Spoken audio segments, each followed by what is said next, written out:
በቱርክ ኢስታንቡል አስገራሚ ነገር ተሰምቷል። በምስሉ ላይ የምትመለከቱት ቱርካዊ ነጋዴ ነው። ታዲያ አንድ ቀን ልክ እንደ ሁልጊዜው ጧት ተነስቶ ሱቁን ለመክፈትና የተለመደ የንግድ ስራውን ለመጀመር በማለዳ ወደ ሱቅ ያቀናል። ይቺ ቀን ግን ከሌሎች ቀን የተለየች እንደሆነች ይናገራል። ምክንያቱም ሱቁን ለመክፈት ልክ በሩ ላይ ሲደርስ አንድ የደብዳቤ ፖስታ ያገኛል። ፖስታውንም ሲከፍተው በውስጡ 500 ሊሬ አለ። ብሩን ካነሳው በኋላ ሲመለከት በወረቀቱ ላይ ጽሑፍ ያገኛል።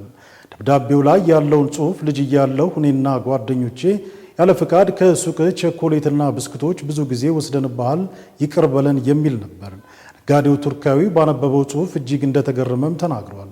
ደብዳቤውን የላከው ሰው ከረጅም ዓመታት በኋላ ከጓደኛው ጋር በመሆን ከነጋዴው የወሰደበትን የነጋዴውን ሀቅ የመመለሱ መረጃ መነጋገሪያ ሆኖ ትኩረትን ስቧል።